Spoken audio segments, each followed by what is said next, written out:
ESPN Radio.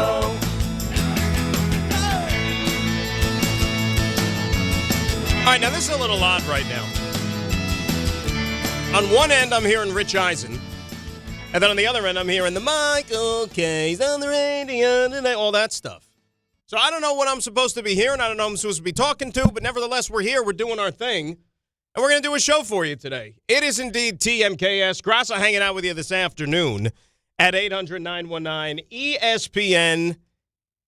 That is the telephone number if you want to be a part of the program today. Let's see. Tom Bauer's here. I don't know if he's actually have a working capacity on this show or not. I don't think you do, right? No, that's a negative.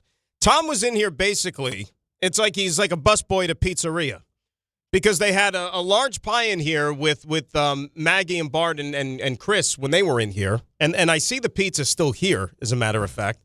But Tom came in when they were done, and he was cleaning up the plates and cleaning up this and cleaning up. There was a lot of moving parts. But Matt Boombaka's here, which is always a comforting sign. Ray Dinahan is here. Jake Montgomery is actually in the studio right now. True story. I don't know if the cameras are going to capture it or not, but he is actually eating pizza right now as we speak in the studio, which is probably a big no-no in terms of management because they don't like that type of thing. But nevertheless, he is here. He's not making a mess, everybody. All the management that's outside looking in and making sure that, Jake's not dirtying the place, he's fine. He is a responsible adult. There are no crumbs. No pizza or no carpentry has been harmed in the making of this show, at least the first 4 minutes of it. Nevertheless, we got all the important stuff out of the way, and we are thrilled to be with you this afternoon. Like I said, big 2-hour extravaganza. We'll take you right up to D, H, and R. And let me be the first, if you haven't had this bestowed upon you yet, but let me be the first to wish you all a happy opening day eve. If you are a baseball fan. And I know if you listen to this show, you're probably a baseball fan, right? I mean, that's got to be like one of your big thrills, as it is for all of us.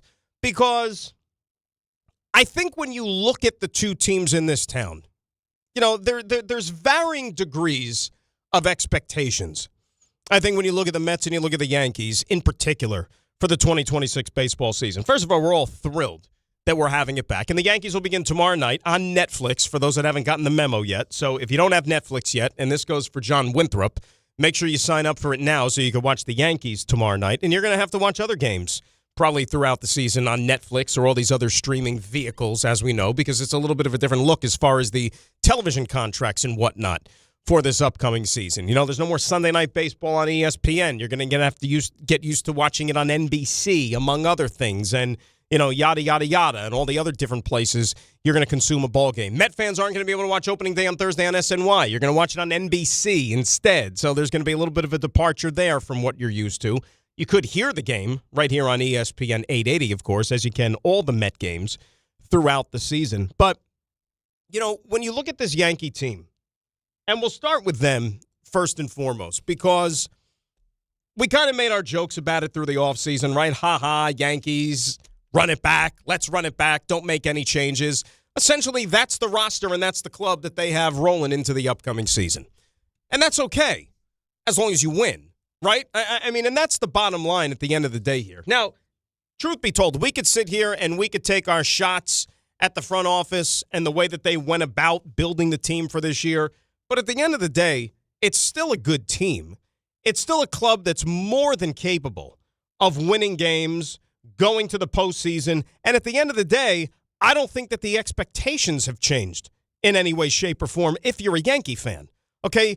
Whether they were active, whether they were inactive, whether they spent a lot of money, didn't spend a lot of money in the offseason, the bottom line is this is the New York Yankees, and you expect championship or bust, however realistic that may or may not be for the upcoming season. This is still a good team, and you're going to get some reinforcements in the middle of the season. Thank you, Raymond.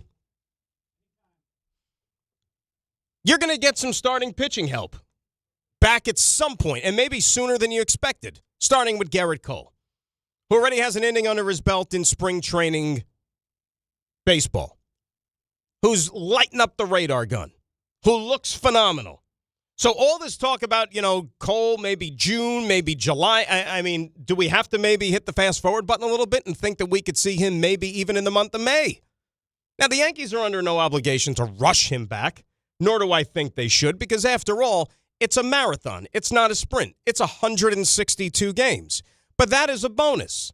And it's not just Gerrit Cole. You're talking about a guy like Carlos Rodon who's going to be back. Clark Schmidt is going to be back. So you add up all these pieces, and I understand that you only have 5 spots in your rotation. But this day and age in Major League Baseball, I think that we know the truth. And the truth is that you're not going to go through a season with just 5 starting pitchers. You're not.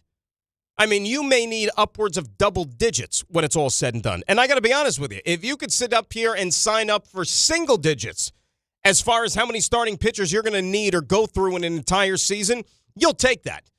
You'll sign up for that any day. If I tell you you're only going to need 8, 9, that is boom. You hit the jackpot. Especially in this day and age where teams are even more careful about how they curate pitchers and how they manage them and make sure that they're A-okay and, God forbid, with pitch counts and all that stuff. I think the Yankees starting rotation, when they are whole, when it's all said and done, that could be one of the best starting staffs in all of Major League Baseball. And from where I'm sitting right now, that is hands down going to be the strength of this baseball team. And this is a Yankee team, by the way, that has Aaron Judge.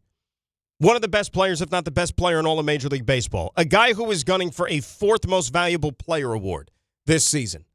And at this point in time, unless you want a little bit of variety, I mean, I don't know how you can sit here if you're picking awards and that sort of thing and think that it should be anybody else other than Aaron Judge on the American League side of things, right? I mean, I know that Bobby Witt Jr. is a tremendous young player. There's a lot of other really, really good players on that side of the ledger.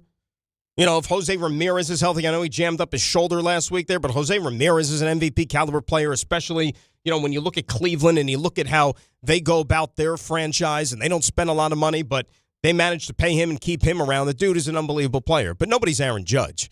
Nobody, at least in the American League. The guy who plays out in L.A. is the closest thing you have to it. And, oh, by the way, only because he can pitch as well. So even though the Yankees really didn't do a hell of a lot this offseason, for my money, I still think they win the American League East. They win the division this year. I mean, they were neck and neck with the Toronto Blue Jays. And Toronto, not to say that they're a bad club, and they made the trade for Dylan Cease, you know, which is a big boost to that rotation. But Toronto lost a lot, too. Let's not forget. You know, Bo Bichette's a good player. And now Bo Bichette's going to be playing third base over in Queens. And we'll have more on that a little bit later on here, right? You think about some of those starting pitchers that Toronto lost. You know, your Savage is starting the season on the shelf. Who's to say that that's something that won't linger? You know, you always see these young pitchers, you come up like a house of fire in year number 1 as a rookie, and then they have a little bit of a revert back to the norm in year 2 for whatever reason. You know, when you throw a lot of those high-octane innings, sometimes the body and the arm doesn't respond necessarily the way you need it to in that second year.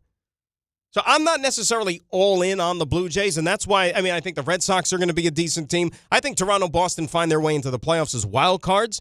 But the Yankees, I think, are still the best team in the American League East. The question is, are the Yankees going to be able to navigate through the month of October, something that has failed them far too often over the last several years, right?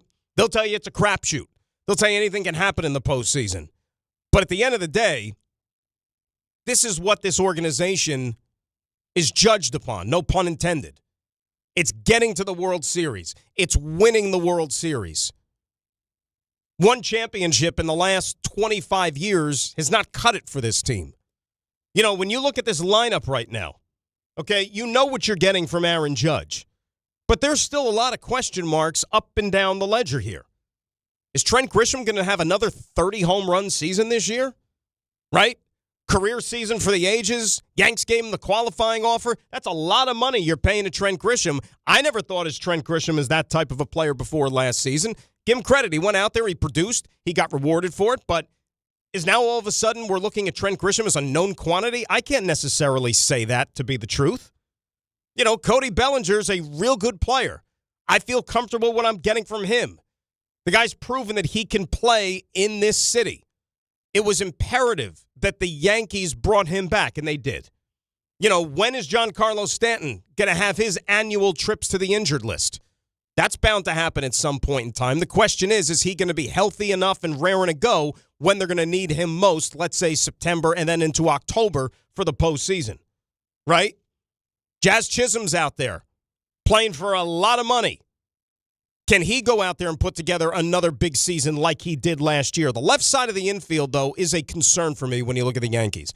Ryan McMahon did not exactly light it up like they had hoped when they brought him over for the Colorado Rockies. Just because a guy shows you some pop in Colorado and he shows that he knows how to handle the bat playing at Coors Field does not mean that that's going to translate someplace else. McMahon has to step up this year. Or if he doesn't, and look, he's got a good glove. McMahon's fine at third base with the glove, but he needs to hit. And if he doesn't hit, then the Yankees may have to go out there and address the position. How is Caballero going to handle shortstop on a day-in, day-out basis with Anthony Volpe still on the shelf, and who knows what that's going to be like when he returns. So they're not without their flaws, but they still have enough. And I still think they're going to hit, and they're going to score runs, and they're going to produce more often than some of these other teams. And that is why the Yankees, like I said, I would be shocked if they're not a playoff team here in 26, despite the fact that you maybe didn't love what they did the entire offseason. 800-919-3776, that's the telephone number. We're going to have our pal Jorge Castillo on the program a little bit later on, coming up at 1:30, so in about 15 minutes. We'll do a little Yankee Met talk, go around the majors as we get psyched here for this 2026 baseball season. I cannot wait for it. We'll get to the Mets here in just a little bit, but let's get some calls up here because I want to hear from you guys before we talk to Jorge. And we'll start with Javier in Port St. Lucie, who's first up here on ESPN New York. Javi, how you doing today, my friend? Doing well, man. Thanks for taking the call. Always a pleasure. First time, long time to be able to speak to you. Awesome, Javi. I appreciate it. I'm a diehard Yankees fan, but I'm a realist. And unfortunately, Michael Kay and I, we tend to bump heads at times because when I define being a realist, I'm going to call it as I see it. And the fact that we did not have a competitive offseason, and when I look at some of the concerns that you've mentioned with our third baseman, and when I look at the prototypical lineup that we bring out day in, day out, I'm forecasting ahead. So during the regular season, we're going to have our ebbs and flows. But when it comes down to when it really counts, this is where I get concerned. And I think that the problem continues to lie where position players are not playing, I don't want to say to their potential, but everybody wants to do things the way baseball is played now as opposed to the way it was played last year in the World Series with the Toronto Blue Jays, a little small ball, a little two-out situational hitting, way too many strikeouts. And that's my biggest concern. I think the Yankees, they do have a significant amount of good players, but when it's all said and done, I got to be honest with you, I see the same song and dance when it's all said and done. I don't see any change. I think that the Yankees will be competitive, but I don't even see the Yankees coming out of the wild card this year. I really don't. So you think So you don't have any faith in this team based upon the way they're going to take the field tomorrow because you think it's too similar to maybe the club that we saw at the end of last year? 100%. The other problem is, like any other sport, you have to invest in your future. There was discussion about the Martian, how that was played off. And I get it. I know he's weak in the outfield. But, my question is, how come we treat Volpe with kid gloves, and we've given him a significant amount of time, and there hasn't been any change? But then with the Martian, we don't give him the opportunity. Hey, you know what? What are these hitting coaches? What are all these other professional trainers doing to get this guy lined up? I believe he's a potential 30-30 kind of player. I think he could steal 30 bases and hit 30 home runs. But we don't know this because of the signing of the center fielder we just picked up, with what's his name? Not Grisham. Cody Bellinger, but Trent Grisham. Yeah. Grisham, I'm sorry. But I don't know. I don't mean to be pessimistic. I'm just more realistic. I think when it's all said and done, I don't know if we have what it's going to take to overcome the Toronto Blue Jays or even an upcoming team like the Red Sox again. Although they don't have power, they're going to have pitching, or even the Tigers. I'm not sure. I don't know. Well, here's the thing, Javi, and thanks a lot for the phone call. You get back to us. I appreciate it. First off, the Jason Dominguez thing, okay, from where I'm sitting, that's just another case of an organization maybe hyping up a prospect a little bit more than they should have, right? But everybody does that. I'm not sitting here singling out the Yankees. It's not just them. Every organization does it. Everybody, okay? I mean, Met fans are going to get a taste of it here to start the season with a guy like Carson Bench, who made the opening day roster and probably is going to be your opening day right fielder. I mean, the hype machine here on Carson Bench is insane. He doesn't have a nickname like the Martian or something like that, but Met fans are going to expect a heck of a lot from Carson Bench because he's taken over a starting role on a team that's expected to do good things and go to the playoffs, right? I don't think that's any secret. Now, you could be critical of the rope that they give some of these guys to be able to go out there and make mistakes and, get their feet wet and acclimate themselves to being an everyday big leaguer. I mean, Jason Dominguez played, fairly regularly last year, right? Fairly. And, he had his moments, but he also had his struggles as well. To the point where if you're the Yankees, you go into the offseason and they were a little reluctant to say, okay, yeah, right, that's our guy. We're just going to hand him a spot in the starting lineup again. And I think the decision was merited. I wouldn't have given him an everyday job again, but it doesn't mean that I'm going to put him out to I don't think that he's trade bait because guess what? Even though we spend so much time on the pitching and how starting pitchers get hurt and you have to shuttle through all of your rotation depth and all this other stuff, that doesn't mean that you're not going to need depth with other positions on the diamond as well. Who's to say that something happens with the Yankee outfield or someplace even on the infield, for example, and they got to move some pieces around? That's the virtue of having a guy like Cody Bellinger who has that versatility. He could play the outfield, he could play the infield, and then you might need to stick a guy out there in one of the corners, and it could be a Dominguez, for example. So I wouldn't give up on him just yet and say that it's never going to work and he's never going to fulfill all these expectations. But I think that you could effectively say that maybe the clock is starting to tick. Not on his big league career, but maybe his career as an everyday player for the New York Yankees. Because guess what? If they feel that there's somebody else that's going to be more valuable to them or that they think could do a better job with the position, that's what they're going to go do. Especially when you have a championship or bust team like the Yankees claim to do here for this season. 800-919-3776. That is the telephone number. It's a little strange, too, because a lot of the Yankee talk all throughout the winter was they're running it back, right? They're running it back. Not much difference from last year. It wasn't good enough last year. Is it going to be good enough this season? Well, we're going to find out. But then you look at the Mets, on the other hand, and they were the complete opposite of team run it back. They made changes left and right. And they felt that it was warranted because they underachieved woefully last year. Woefully. That was a team that people were talking about championship or bust. And they didn't even make the playoffs. It still really is hard to believe that you're talking about a team that won 83 games and crashed and burned in the month of September for whatever reason. I know it wasn't perfect. I know the starting pitching was depleted and whatever excuse you want to give. But the bottom line is, in a sport where now even mediocrity is rewarded, and you had a team like the Cincinnati Reds back into the playoffs because the Mets could not seal the deal. And so I really don't take much issue at all with the way David Stearns went about his business in the offseason. He looked at that core of players, whether it was McNeil and Nimmo and Alonso, just to name a few, and said, all right, they've been here a while. They didn't get to the top of the mountain. They've had far more disappointment than success, probably, collectively. It's time to change things up a little bit. And Steve Cohen allowed David Stearns to go out there and run the team like he hired him to do. Now, there's a tremendous amount of pressure when the season starts because you got to be right. All these new faces, all the changes they made, got to be right. Taking the Yankees back half of the bullpen and bringing it over to Queens, making the trade for Marcus Semien, signing Bo Bichette, Jorge Polanco, your new first baseman. All those moves have to pan out. Making the trade for Freddie Peralta, putting him at the top of your rotation to give you that veteran presence, it's got to work out. I think it will. Maybe I'm a little too bullish on this team. I actually think the Mets are going to be fine this year. As long as they stay healthy. You could say that about every team in the sport, but as long as they stay healthy, I think the Mets are going to be fine. And I think they are going to be better. And I think that a little bit of a different breath of fresh air in that clubhouse in particular and in that room, I think is going to serve this organization well. Because guess what? When all you think back to is just disappointment after disappointment and not getting the job done, it leads to the offseason that they had. 800-919-3776, the telephone number. We'll do a lot more baseball as we move forward through the program today.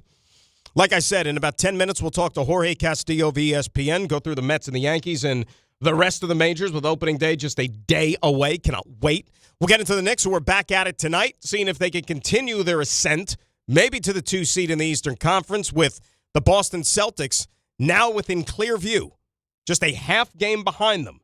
Does it behoove them to finish in a certain spot? I know we've been going back and forth with this for the last several weeks.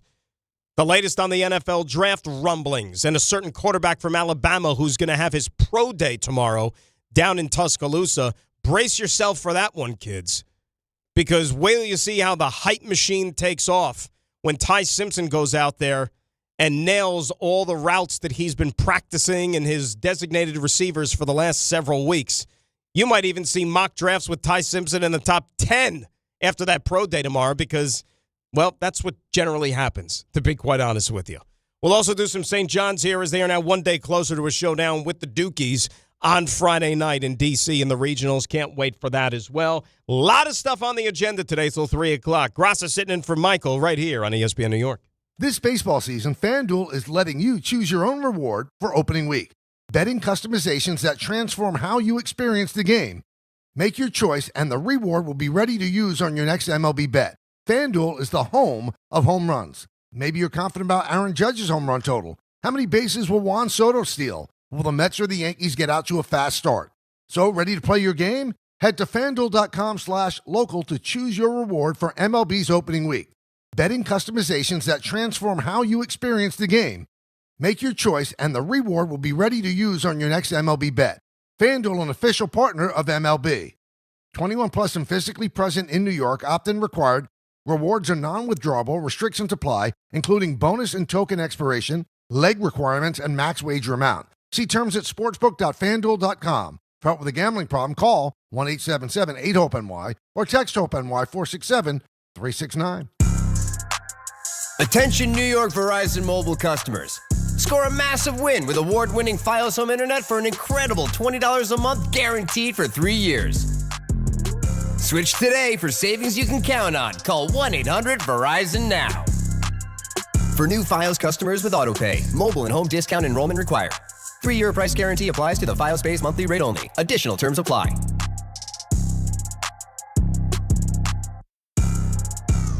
Life is motion, but for Jaime, debilitating pain in both hips brought everything, including family time, to a halt.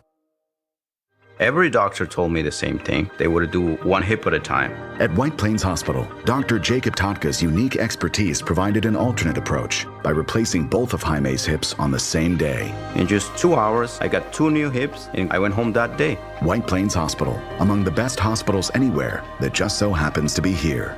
A member of the Montefiore Health System. Time to bench those other job sites and let ZipRecruiter help you build your championship roster. What's the advantage? Well, with ZipRecruiter, when you need to hire someone fast, you get them fast. But you also get the MVP for your team. Plus, ZipRecruiter doesn't make candidates wait to take the shot. It passes the ball right to them. Building your team or scouting fresh talent? ZipRecruiter runs the full court with powerful technology that immediately gets your job in front of the right players. That's why over 4.8 million businesses have come to ZipRecruiter for their hiring needs. And why 4 out of 5 employers who post on ZipRecruiter get a quality candidate within 1 day. ZipRecruiter makes hiring faster, smarter, and more efficient from post to hire before the competition can even cross half court. It's a slam dunk with ZipRecruiter, the smartest way to hire. Try for free at ZipRecruiter.com/ESPN. That's ZipRecruiter.com/ESPN. ZipRecruiter.com/ESPN. What if your instincts could pay off? With Robinhood Prediction Markets, you can put your sports IQ to work on the games you know best. It's not you against the house. It's you participating in a live market. Buy or sell your predictions all game long. Trade every play with Robinhood. Visit Robinhood.com/predict. That's Robinhood.com/predict. Futures and cleared swaps trading involves significant risk and is not appropriate for everyone. Event contracts are offered by Robinhood Derivatives LLC, a registered futures commission merchant and swap firm. Hey, it's Alan Hahn. Rings End is your locally owned Benjamin Moore retailer. They're your store for quality with a full line of brilliant and durable Benjamin Moore paints. They're your store for inspiration with thousands of colors and a variety of sheens. And Rings End is your store for expertise with one-on-one advice for contractors and homeowners. Insist on Benjamin Moore paint from Rings End, because the gorgeous color you love can't be matched in another brand of paint. 50 years from now, will jeans be wide or skinny? Will email still exist? Will guac still be extra? One thing is certain. If you won the new Millionaire for Life from the New Jersey Lottery today, you'd still be getting $1 million every year for life. That's enough money to say, bring it on, the future. I will have that guacamole at any price. Play the new Millionaire for Life today. Anything can happen in Jersey. Must be 18 or older to buy a lottery ticket. Please play responsibly. If you or someone you know has a gambling problem, call 1-800-GAMBLER. Monkey Sports, built by players for players, is your one-stop shop for hockey, baseball, lacrosse, and more. Find top-name equipment and expert in-store services like sharpening, break-ins, and relacing. Shop in-store at Monkey Sports in Farmingdale or Woodbridge, or online for all the top brands. Whatever your sports, Monkey Sports gets you game ready fast. Monkey Sports, where athletes shop. Switching to Progressive is a game-winning call. And that reminds us of other game-winning calls in the history of sports. So it was the fourth quarter and we're down by 5. Sweat pouring down my face. Suddenly it hit me. If only I could wrap part of the towel around my forehead. And that's how I became the first basketball player to wear a headband. Okay, not really a game-winning call, but it was a good call. You can make one too. Switch to Progressive and you could save hundreds. Progressive Casualty Insurance Company and affiliates, not available in all states. Out on the course, they're the PGA Tour's best players. But in the arena, they're prime time. And Season 2 of TGL presented by SoFi is back with lights, cameras, action. We're talking big moments, big personalities, big names in the stands, all on the big screen. Big-time matchups with shot clocks, hammer drops, timeouts, overtime, and playoffs. It's city versus city, squad versus squad. The sport just hits different under the lights. It's TGL presented by SoFi. Keep up. It's golf. Tune into every match. Only on ESPN.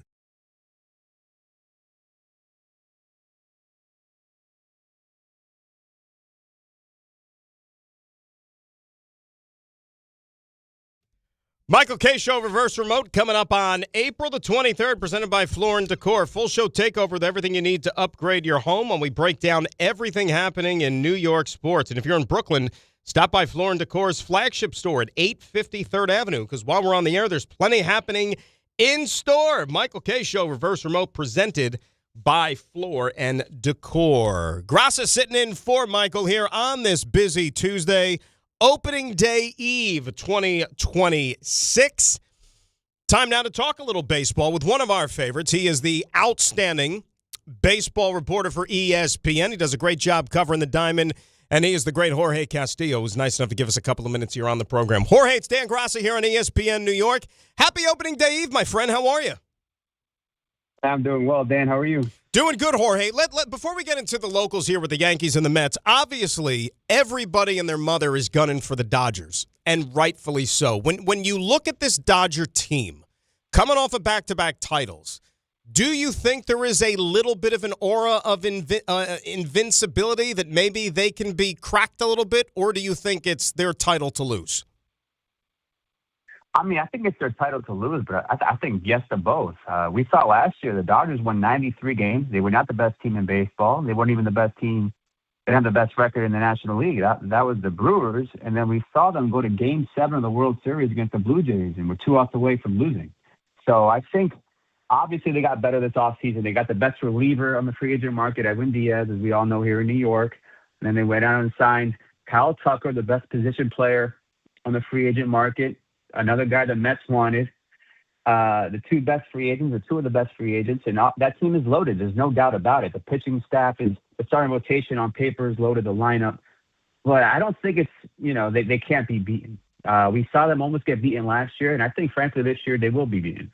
And I'll tell you what, Jorge, think about a couple of years ago, too. I mean, in the division series round, the Padres, were up 2-1. They were 9 innings away from maybe ending the Dodgers, and they were able to get up off the mat. But it's interesting you say that you think they'll be beaten. So, all right, right now, and I mean, we could give it away, right, because opening day is tomorrow. Who do you think is the team to beat, or will be standing there when it's all said and done?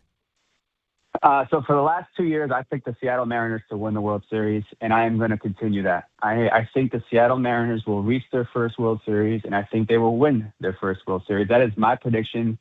Bound to be incorrect, but I have them beating the Dodgers in the World Series. Well, you and I are almost on the same page because I have the Mariners winning the pennant in the American League. But unfortunately, I have the Dodgers winning a three-peat here just because things always seem to find their way to the Dodger land. But I agree with you on Seattle. They were knocking on the door last year, came close. It's good that they've built up this postseason experience. The pitching is nasty, and obviously they're starting to believe a little bit, and I think you need some of that because you know this. I mean, think of how long the Mariners went without even being a postseason team. Now they've established themselves as clearly one of those clubs we should be keeping our eyes on, so why not take it a step further this year, right? Oh, of course. I mean, they have stars and Julio Rodriguez, Cal Raleigh, and I just think that division is not as good as it used to be. The Astros are older. The Rangers have an offense problem. I just think that division is not as strong as it once was, and I think the Mariners are going to win that division title, and I just think they just have a lot of talent on that roster. And as you said, they were close. Game 7 of the ALCS last year against the Toronto Blue Jays. I was there at that game. That was a good team. I think this team could be even better. Like it a lot. Like to see some new blood here when it comes to these deep playoff runs. All right, let's look at the locals here, and of course, and we'll start with the Yankees. And I mean, you know this, Jorge. They really did not make many moves during the offseason. You know, we made jokes all throughout the winter. The Yankees are basically operating as team run it back. Do you think that the approach that they went with in the offseason will serve them well once we get this thing underway in a couple of days? Well, it's twofold. I don't think necessarily that the Yankees set out to run it back. I think it's just a matter of circumstances. Things happen. The sequencing of the offseason, we want to get this guy, but he wasn't available to us, or the price was too high in a trade, or the price was too high in free agency, so we went to plan B or whatever, and they ended up, quote-unquote, running it back. Now, what you said, running it back, it was taking that approach during the offseason. This team is very, very different from the team a year ago that they took to opening day a year ago. They overhauled the roster. That trade deadline, they made, I think it was 7 moves over the course of a couple of weeks leading into that trade deadline. If you remember last year, this team had Marcus Stroman in the rotation. They had DJ LeMahieu and Oswald Peraza getting some major playing time the first half of the season. Peraza was the worst, least productive hitter in baseball last year. DJ LeMahieu was out of baseball. So was Marcus Stroman. So I think the floor for this roster, for this team, is so much higher than it was a year ago. And frankly, I think Ben Rice is going to take another step forward. I think, having Cam Schlittler, I'm super interested to see what he can do over the course of a full season in the major leagues. Gerrit Cole is going to come back at some point this summer, probably this spring, end of May, early June.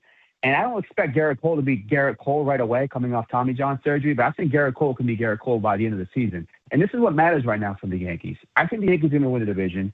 I think as long as Aaron Judge stays healthy, they're going to contend. They're going to be in it. The question is October. We saw that what happened last October. Just the starting rotation was just not good enough. The pitching was not good enough. I think this team needs someone else to step up to be an ace-type pitcher. I don't think Max Fried is that kind of guy in October. If you look at the evidence, his history in the postseason, he had that great start in the 2021 World Series. Other than that, Max Fried has not been that guy in October. I think they need Gerrit Cole or somebody else to step up to be that guy. And if it's Gerrit Cole, I think this team can win the World Series. But I think this team's going to win the division. I think they're going to win 90, 95 games. I think this team is very good. The floor is super high. And as long as Aaron Judge is healthy, they're going to do really well. I think that they win the division as well. And we're talking with Jorge Castillo of ESPN here on ESPN New York. Opening day tomorrow, Yankees in San Francisco to take on the Giants. I'm with you about the starting pitching, too, because when those guys come back, whether it's Cole, whether it's Rodon, Schmidt, all those guys are going to be midseason additions in a way. That starting rotation is going to be one of the strengths in all of Major League Baseball. The question that I have about the Yankees here moving forward, and, that's the beauty of having a trade deadline, and we know that rosters are going to be altered once we get to August and whatnot, just like the Yankees did last year to the point that you brought up. But you look at the changes the back end of that bullpen underwent in the offseason. Right now, you could say to some varying degrees of success, Devin Williams had his moments, but it was also a struggle last year in the Bronx. Luke Weaver was the closer, then he lost the closer's role. Now both of those guys are pitching in Queens. Are you confident going into the season in what the Yankees are left with in terms of that bullpen right now? I'm confident that they will figure it out by October. I think one thing that teams do, we see it every single summer, every trade deadline, bullpen is the easiest department to upgrade over the course of a season. You can do it via trade by the deadline, or you can bring guys up, and I think, or move guys out of the rotation.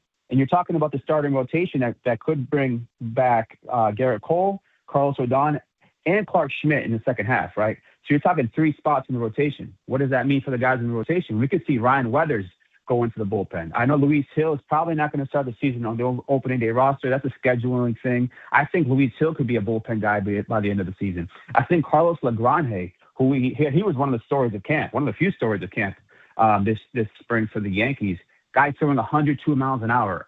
Maybe he starts some games during the regular season, but if this starting rotation, stays healthy, that's another guy that can be in the bullpen. I think you add all those guys, all those possibilities to the fact that Brian Cashman is going to be active at the deadline, as he always is, as he usually always is, knowing that this is a window for this team to win a World Series. And Aaron Judge entering his mid-30s, Gerrit Cole coming off injury in his mid-30s, Giancarlo Stanton hopefully staying healthy enough and productive.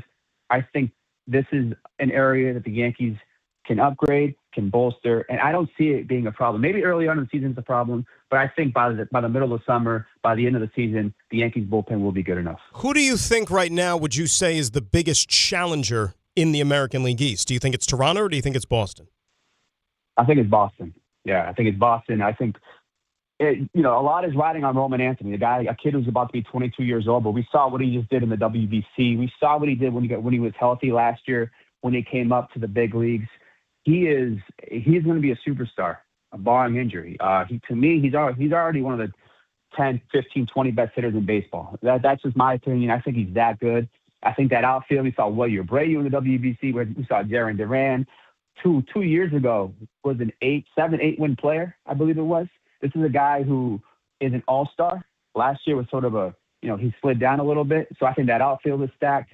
And then that starting rotation, you got Gerrit Cole, you brought in Ranger Suarez, you got Sonny Gray, you got Brian Bello, you got Connolly Early and Peyton Tolley coming up from the 2 prospects who came up last year, who I think are going to be a lot of people believe are going to be very good.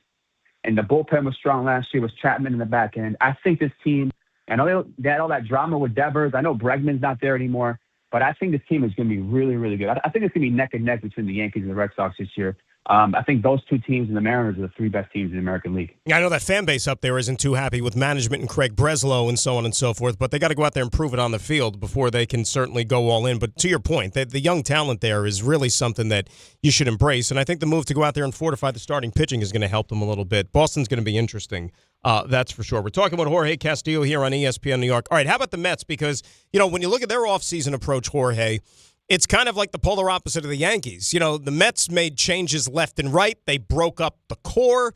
Expectations are still going to be there, but the jury is still out, certainly, on all these moves that David Stearns made. What do you think the forecast is for them going into this season? Yeah, maybe I'm just drinking the Kool-Aid. I'm being a homer here. I think the Mets win the NL East this season. That is my prediction as well. I just think ultimately what happened last year, we talk in circles. What happened, all the things that went wrong, blah, blah, blah. What mattered at the end of the day was the starting rotation just was not good enough. It was terrible for stretches. They couldn't get guys to complete 5 innings for 3 months besides David Peterson. Ultimately, that was what did the Mets in. And remember, they were 1-1 away on the final day of the regular season from reaching the postseason. So all that went wrong with the starting rotation, and they still almost made the playoffs. And obviously, they blew this team up. David Stearns decided that he needed to make some big changes. Once they traded Brandon Nimmo, I was like, okay, this offseason is going to get a little weird. Right. I think they wanted to bring back Edwin Diaz. That didn't happen. He chose the Dodgers. Other than that, though, this was what the Mets wanted to do for the most part. I think they wanted Kyle Tucker. Once Kyle Tucker didn't sign, they went to Bo Bichette to play third base. I got Jorge Polanco playing first base. That's one of my question marks. The defense, infield defense, was those 2 guys having never played those positions before. Basically being asked to do that at the major league level for the first time.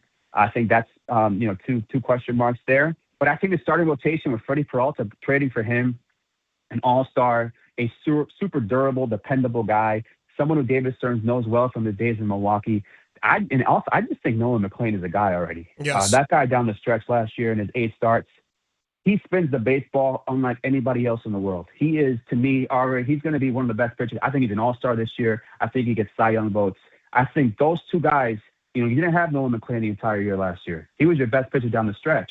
Then you got Freddie Peralta, who you didn't have last year. When you had those guys as your 1 and 2, and then you got Kodai Senga throwing 98 miles an hour in spring and looking better than he has in a couple of years. You got Clay Holmes, who was sturdy. He was solid last year in his return to being a starter. David Peterson, great first half, bad second half. Maybe you can figure it out in the second half and be better. I just think there's a lot more depth here. Sean Manaea hasn't looked good in the spring, throwing upper 80s, but he's not even in the starting rotation right now. This team wants to win right now. They have a much better starting rotation, and you got Juan Soto and Francisco Lindor anchoring your lineup. I think this team is going to be very good this year, and I think they win a division. I'll tell you what, too, and I think that the starting pitching is going to be the key, because that's what sunk them last year, Jorge. You know this, right? I mean, you laid it out perfectly. And, I even look at the Manaea decision for the fact that you're talking about somebody who's making $25 million a year, and they're comfortable enough putting this guy in the bullpen to begin the season if he's not one of their best 5 right now to begin the year. I think it speaks volumes as to what their goals are, what the intentions are for this team. And you and I are speaking the same language when it comes to McLean. My gosh, I think, the 6-pitch mix, he's fearless on the mound. He could be somebody really, really special for this team, and hopefully is somebody that's going to anchor this rotation for years to come. Yeah, I think I agree with you 100%. Nolan McLean is a guy. The moxie, the makeup. Guy was a football player at Oklahoma State. He's a position player, a two-way player at Oklahoma State. I think he has the moxie and the makeup to be really good. One thing that sticks out to me from spring training, I was there at the beginning of spring training when Steve Cohen addressed the media, and he used the word annoyed multiple times. He was frustrated. He's been frustrated. This is a guy, when he bought the team, said, I want to win the World Series in 3 to 5 years. This is year 6. He thought this was going to happen by now. He thought that the Mets were going to win a championship by now.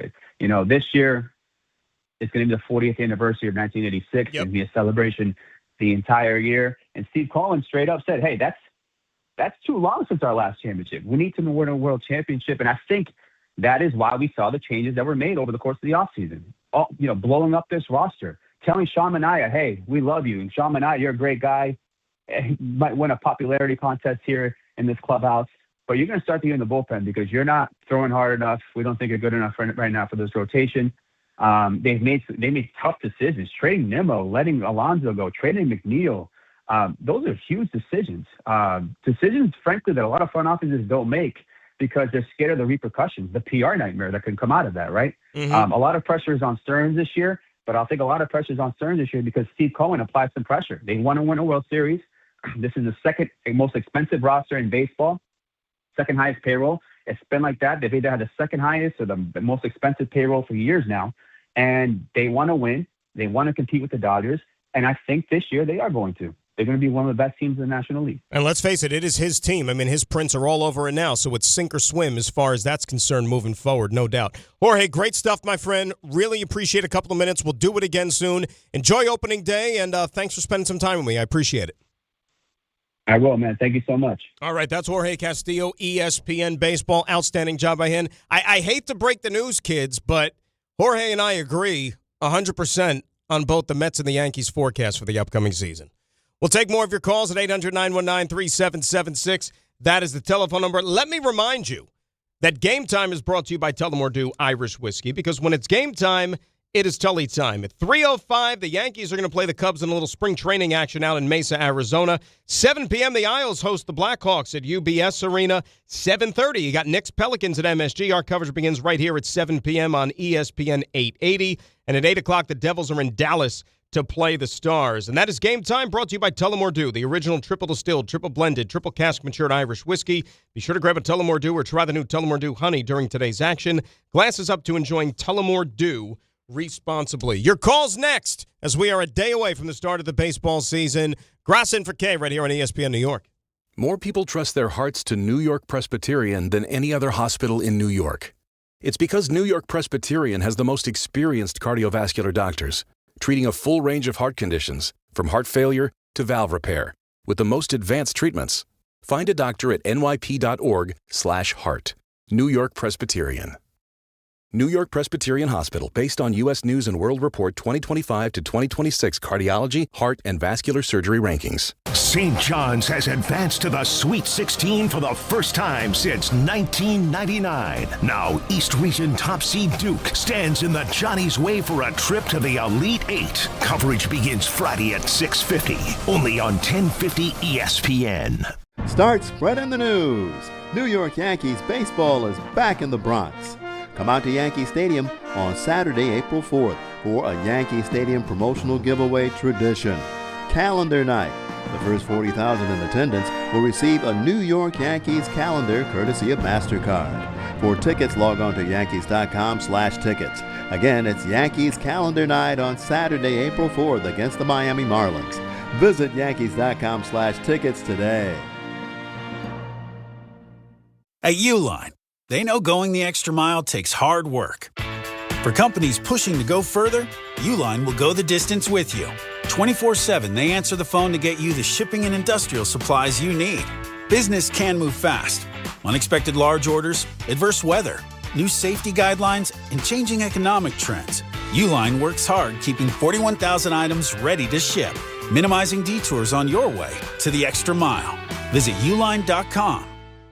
It feels like everyone's sick right now. You aren't imagining it. Doctors say this is the worst cold and flu season in 25 years, and it's not over. I was just traveling. It was like everyone around me was coughing, sneezing, and sick. I can't afford to get sick, and I doubt you can either. That's why I ordered a medical emergency kit. Having a medical emergency kit is like having urgent care and pharmacy right in your home. It includes essential prescriptions like generic Z-Pak to help you get well faster, plus important antibiotics to treat pneumonia, strep throat, sinus and ear infections, nausea, even UTIs, and many more common and serious illnesses. It's your kit the moment you need it. Just match your symptoms to the right prescription in your guidebook or call their telemedicine doctor standing by. It's genius. Every home needs at least one medical emergency kit. Order yours online in minutes and it's shipped to your door. I can save you $45 when you use my promo code 880 at urgentcarekit.com/880. Again, save $45 with my promo code 880 at urgentcarekit.com/880. If you manage an active facility, you don't have time for disruption. Tricon Construction specializes in working inside healthcare, commercial, and industrial buildings without shutting operations down. That means tight planning, clear communication, safe, disciplined execution, because when patients are inside, when tenants are working, when production can't stop, there's no margin for mistakes. When it has to be handled professionally and handled right, Tricon is the only choice. Visit TriconBuilds.com, TriconBuilds.com. If you've been injured on a construction site, then you need a lawyer who knows New York's unique labor laws. At the Parisman Firm, they have decades of experience handling construction accident cases and a proven track record of delivering huge results. Their team has already recovered nearly $1 billion for hardworking New Yorkers. From scaffold accidents to slip and falls and equipment failures, they've got your back. Call the Parisman Firm now at 718-WORKERS. That's right, 718-WORKERS, because your case is their cause. Get the justice you deserve today. I'm Boomer Esiason. My mom died from cancer. She was only 37 years old. She didn't have life insurance, and that was devastating for my family. That's why having life insurance is so important to me. Ethos makes it fast and easy. Get a quote in seconds, apply in minutes, and get same-day coverage. You can get up to $3 million in coverage with no medical exam. Get your free quote at ethos.com/play. That's ethos.com/play. Paid spokesperson. Time spent on application may vary. Online health questions required.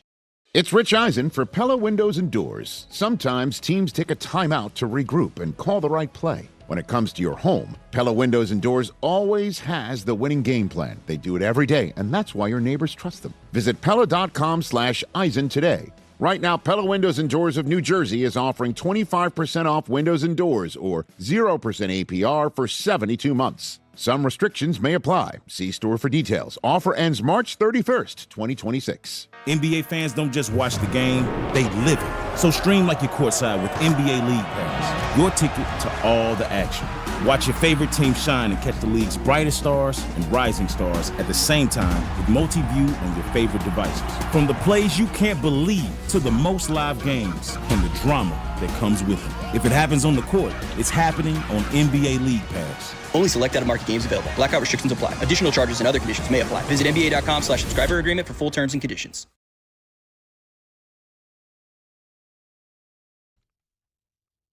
The NFL Draft is coming up on Thursday, April 23rd, and New York is on the clock. That's right. That's what happens when you don't win football games. The Jets pick 2nd and 16th. The Giants pick 5th. And Rick DiPietro and Dave Rothenberg, guess what? They are breaking it all down live. That is right. Join ESPN New York's Couchcast, your second screen for the NFL Draft. Real-time reactions, instant takes, and everything New York fans care about. Watch along, react with us. Don't miss a single moment. It's the Couchcast on Draft Night, April 23rd at 8 p.m., presented by our good friends at Calandra's bakery, a lot of sweets, a lot of breads, lots of smorgasbord of foods for the Couchcast there with the draft. And you know what? It'll be here before you know it. Just like we were saying for all these weeks about the baseball season, which is now thankfully here. And we'll take your calls at 800-919-3776. Graca sitting in for Kay, of course. And we will start it off with Steven Chappaqua, who's our leadoff hitter on this Tuesday. Stevie, how we doing this afternoon, my friend? We're doing great. And I just want to start the new baseball season, Dan, by going back to Game 7 of the World Series last year. And this ties in with Judge and not coming through, et cetera. Ohtani pitches Game 7 and gives up a home run to Bichette in the first inning, 3-run home. He would have been the GOAT if he wasn't, meaning, the reason they lost, if it weren't for late-inning heroics, not by himself or Betts or Freeman, but by Muncy, Rojas, and Smith. So he got that, he's on the resume, that World Series, but, Judge, to him to get there, he needs help. And it just shows, I think, the depth. And if I might. Steve, you're right. Yeah. No, here's the thing. And again, I keep saying this, and I'm going to keep saying it until I'm blue in the face. In baseball, and look, I understand. When you're a great player and you perform on the highest stage and you're the best player in the league and all these things, you expect to also follow suit in the playoffs. Like, I get it. That's what fans, media, like everybody expects. The players themselves do too. But baseball is unlike some of these other sports like basketball, where in baseball, you're one of 9. You know what I'm saying? And, teams don't even have to pitch to you if they don't want to. They hold up the 4 fingers, put you on base if that's the best move to make strategy-wise. And, look, Judge is going to have his moments in the postseason before it's said and done. He will come through. Some of these guys, for whatever reason, it doesn't necessarily all boil down to how you want it on the big stage. But, I mean, to almost sit there and, like some fans want to do, and tarnish Aaron Judge as a player or his, clutch gene, I think is ridiculous. It's absolutely ridiculous. He's had so many big moments that, in different playoff rounds. And not only that, in 162 games, how many times does he lead off a game in a crucial series and get you off to a good start? He's part of their getting to the playoffs by having a great regular season. That counts too. Well, Steve, like you said, right, and thanks a lot for the phone call. Ohtani was not at his best in that game. And, yeah, the Dodgers have won back-to-back championships. But I'll keep pointing it out. Go back to that Game 7. Okay, it was Miggy Rojas who hit the game-tying home run. It was not one of these, $500 million players that they signed in the offseason. Andy Pages made the catch to save their bacon on the warning track when he's sitting there stumbling and tripping over his own feet. That's another guy who's not a, $100+ million player. It is a team. Others have to pull their weight, okay? So to put all this on Aaron Judge as to why the Yankees have not won championships and all, it's silly. They wouldn't get to October without Aaron Judge. Here's all you need to know if you're a Yankee fan. Despite the fact that the team run it back, you still have a lot of question marks with that roster. I can go into the 2026 season, hands down, knowing that the one constant that I have as a Yankee fan is number 99. Okay? For all 162 games or however long he's going to be in the lineup, that is the one constant I have for this season. And that's a good place to start if you're trying to get back to the playoffs. 800-919-3776. Baseball calls. When we return, we'll get into the hoops as well as we move forward. Another hour to play with. Graca sitting in for Kay right here on ESPN New York. Prizes, flyaways, even cash money. You want it? We've got it. Find a list of all contests and official rules by visiting ESPNNewYorkContests.com. That's ESPNNewYorkContests.com. St. John's has advanced to the Sweet 16 for the first time since 1999. Now, East Region top seed Duke stands in the Johnny's way for a trip to the Elite Eight. Coverage begins Friday at 6:50, only on 1050 ESPN. Time to bench those other job sites and let ZipRecruiter help you build your championship roster. What's the advantage? Well, with ZipRecruiter, when you need to hire someone fast, you get them fast. But you also get the MVP for your team. Plus, ZipRecruiter doesn't make candidates wait to take the shot. It passes the ball right to them. Building your team or scouting fresh talent? ZipRecruiter runs the full court with powerful technology that immediately gets your job in front of the right players. That's why over 4.8 million businesses have come to ZipRecruiter for their hiring needs. And why 4 out of 5 employers who post on ZipRecruiter get a quality candidate within 1 day. ZipRecruiter makes hiring faster, smarter, and more efficient from post to hire before the competition can even cross half court. It's a slam dunk with ZipRecruiter, the smartest way to hire. Try for free at ZipRecruiter.com/ESPN. That's ZipRecruiter.com/ESPN. ZipRecruiter.com/ESPN. Life is motion, but for Jaime, debilitating pain in both hips brought everything, including family time, to a halt. Every doctor told me the same thing. They would do one hip at a time. At White Plains Hospital, Dr. Jacob Totka's unique expertise provided an alternate approach by replacing both of Jaime's hips on the same day. In just 2 hours, I got 2 new hips, and I went home that day. White Plains Hospital, among the best hospitals anywhere that just so happens to be here. A member of the Montefiore Health System. What if your instincts could pay off? With Robinhood Prediction Markets, you could put your knowledge to work on the events that matter to you. Prediction Markets isn't just sports. It's the Fed rate decision, your favorite award show, and so much more beyond the playing field. Trade events with Robinhood. Visit Robinhood.com/predict. That's Robinhood.com/predict. Futures and cleared swaps trading involves significant risk and is not appropriate for everyone. Event contracts are offered by Robinhood Derivatives LLC, a registered futures commission merchant and swap firm. Hey, it's Alan Hahn. Rings End is your locally owned Benjamin Moore retailer. They're your store for quality with a full line of brilliant and durable Benjamin Moore paints. They're your store for inspiration with thousands of colors and a variety of sheens. And Rings End is your store for expertise with one-on-one advice for contractors and homeowners.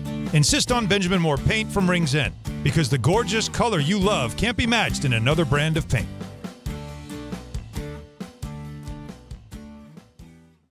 ESPN New York, now streaming live on YouTube. Subscribe today and watch the show. WHSQ and WCBS-FM HD2, New York.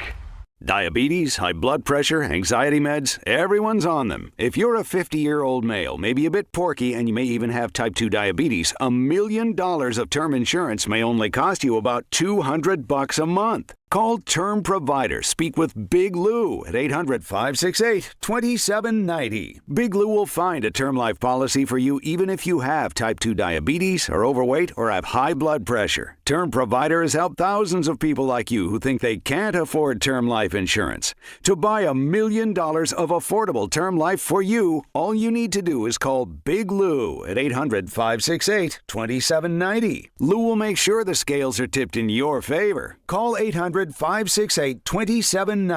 Big Lou will answer your call and work to fit you into a term life policy that you can afford. Remember, Big Lou's like you. He's on meds too. Call 800-568-2790 or biglou.com.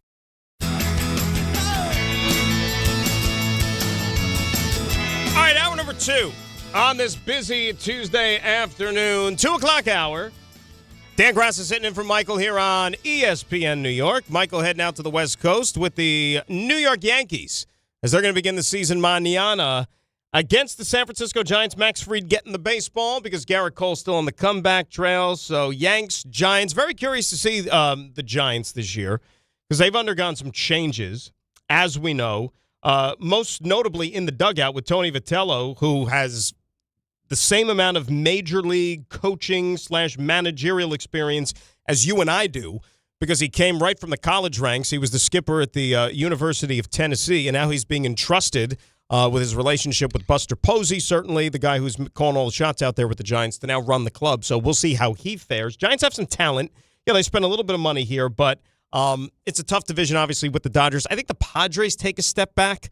I don't love their starting pitching whatsoever, and given the fickle nature that the Padres are experiencing right now when it comes to the ownership situation, I don't know if they're going to be looking to unload some parts, during the season, which, will diminish their chances of contending. It's a very, very slippery slope, and that's why, if I'm one of these other clubs, I don't know if David Stearns is listening, I keep absolutely just calling up the San Diego Padres and seeing if A.J. Preller is going to be any more receptive to maybe unloading Mason Miller. Because, and look, you say, why would you, right? Because he's still under team control for a few more years.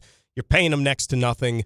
But my gosh, I mean, if you have a bountiful farm system, that is a guy that you exhaust resources to go get. Because, I mean, let's put it this way. If you ever get your hands on a Mason Miller, it'll make you forget that Edwin Diaz was ever your closer really, really, really quick. Because that dude is the future of the closing hierarchy as far as Major League Baseball is concerned. 800-919-3776, that's the telephone number. So as Jorge said, you know, I'm in lockstep with him. You know, I had to sit there and file the predictions last night, and, you know, you always try to, like, talk yourself out of things, right, to come up with the reasons as to why you think a certain thing. That's how I go about it, right? But I still kept coming back to the same thing. I think the Yankees win the American League East, and I think that the Mets win the National League East. I really do. I think this is still going to be another rough year. When I say rough, you know, not what we're accustomed to seeing from the Atlanta Braves. You know, they had a bad year last year. They already got 2 starting pitchers on the shelf to begin the season, which is not good news there. You got a first-time skipper in Walt Weiss, taking over the reins there in Atlanta with Walt Weiss. Who knows what you're getting there? I just don't think the Braves are going to be a thing. The Nationals and Marlins aren't there. You got to worry about the Phillies. You know, the Phillies are still going to be dangerous, but I think this Mets team, I like the changes that were made, and if this pitching staff can stay healthy, I really and truly think that they're going to win 90-plus games, and they'll find a way to ascend to the top of the National League East. I really do. Let's say hi to Glenn in Connecticut up next here on ESPN New York. Glenn, how are you? I'm doing well. Thanks for taking my call. What's up, Glenn? Yeah, wanted to kind of transition from the last call about the noise from the WBC on Aaron Judge, which I thought was blown completely out of proportion. I think it's just a lot of Yankee haters chiming in. But I wanted to see if you believe that there's a silver lining behind it. Not sure how much of the noise Aaron heard, but I wanted to see if you think that maybe the Yankees as a whole, guys on the team, heard that noise as well and really kind of lights a fire under their ass for this coming season. So when you say, so you think the other guys on the team that weren't in the WBC, but they saw the way Aaron Judge was being, you know, treated by the people and the fans and whatnot, and you think that's going to spark them? I think it could, yeah, because they're playing for their captain. Like, they know what they have in Aaron Judge, and I think it's going to be – I think the guys on the team are going to be motivated to really kind of push for a ring this year, and I think that they're going to do that for Aaron, for themselves, for the Yankees. I think it could be a silver lining at the end of the day. I think you're reading into it too much, Glenn. I got to be honest with you, because these guys are all professionals. I don't think that they're worrying about, and by the way, it's not like this is happening with anything Yankee related. It's in a competition with the WBC, which, you know, I don't know how many of these players are actually paying attention to it, to be quite honest with you. Like, if you didn't play in the WBC and you were just back at Yankee camp in Tampa during those whole, 2-3 weeks, whatever it was, getting ready for the season, going about your routine to make sure you're ready to play 162 games, I don't know if you're locked in as much.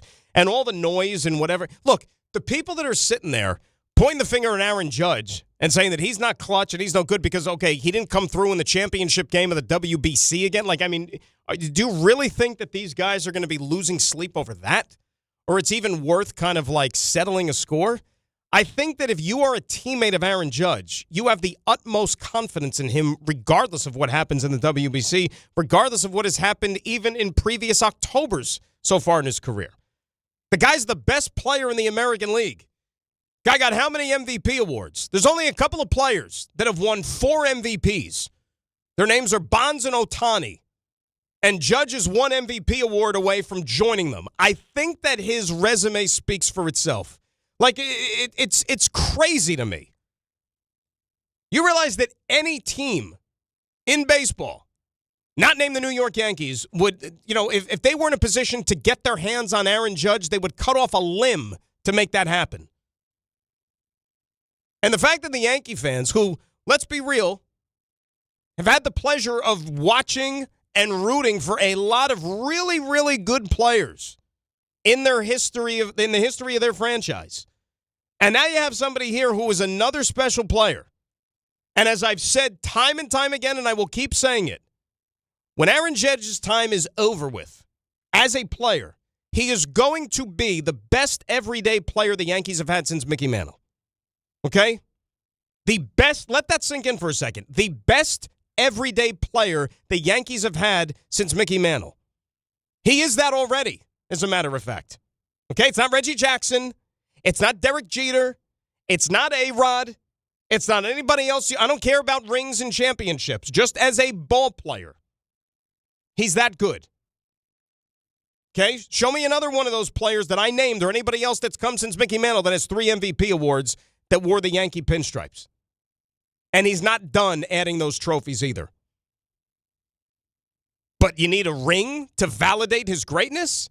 Like, it drives me absolutely up the wall. That's what you need. Spencer's in East Windsor. He's up next here on ESPN New York. Hello, Spencer. How are you? Oh, Dan, I would love to be in a room with you and Mr. Castillo because we are all on the same page. I feel good about the Yankees this year. I do feel like it's going to be like a 98-win season. It's going to be a tough American League East division because all the teams are good, but I think the Yankees are going to persevere and finish with the crown when it's all said and done. Dan, in case you're interested, a little history for you. This is the 100th anniversary of the Yankees reaching the World Series for the 4th time in their history. They played against the Cardinals. It was the series where Babe Ruth hit 3 home runs. But it was also their 3rd loss after reaching the series 4 times. I imagine if Twitter and social media existed back then, what would the Yankee fans say? They would probably say things like, they'd probably say things like, Babe Ruth, he should start pitching for us again because every time we get to the series, we lose. Lou Gehrig should take a day off because every time we get to the series, we lose, even though he hit 340 in that series. But getting back to 2026, there's a lot of talk of wanting to see the Yankees succeed for Aaron Judge, but I like to include Giancarlo Stanton in that as well. We have 2 of the most prolific home run hitters in the game today. These guys embody what it is to be a Yankee. They are big players. Pitchers fear them when they come to the plate. And just with the 2 of those guys alone, I think they can really propel the Yankees to succeed this year. Yeah, look, here's the thing about Stanton, Spencer, and thanks a lot for the phone call. Yes, you want him to produce. Yes, the guy's making a lot of money, all those things. But Stanton and Judge are not the same as players. They're not even close. I mean, Stanton's a one-trick pony, right? Let's face it. He's a DH. He hits for power. That's all Giancarlo Stanton is. Can't play the field. He can't run. We know that. So you rely on him for one thing and one thing only. You know, I think whatever you get out of Giancarlo Stanton, believe it or not, is a bonus. It just is. It's a bonus. And you expect him to be there, but I think that the pressure is certainly more on Aaron Judge than anybody else. But it really and truly is not fair. Like, just a guy who hasn't won a ring yet, but has a tremendous amount of success as a player, and all of a sudden it's almost like he's not worthy of that greatness. You know, like, let's go back to the Bonds thing. You know, Bonds only played in 1 World Series. 1. And you could say that he was a cheater, and we all know that he took steroids, and that contributed to his longevity and his greatness and the numbers and all those things. But he was a pretty damn good baseball player before he got into pharmaceuticals. But because he only played in that 1 World Series, you know, he's not as good of a player. If you want to sit there and throw the steroids at me, fine. But to say that he never won a ring and that's going to diminish how good he was as a ball player, okay, I'll play along. You know, Ohtani is God's gift to baseball. There was a time before Ohtani joined the Dodgers, he had 0 postseason experience. 0. Remember, he was on a team for how many years with Mike Trout? And at that time, Mike Trout was the Aaron Judge of baseball. Generational player. Mickey Mantle comparisons, all those things. Mike Trout's played in 3 postseason games, not 3 postseason series, 3 games in his entire career because he plays for a franchise that doesn't get it. And they're not any good. But was he any less of a ball player just because he was on part of an organization that just, you know, didn't have a clue? Tony Gwynn, best hitter of my lifetime, probably. A lot of people, just in terms of pure hitting. How many championships Tony Gwynn have, right?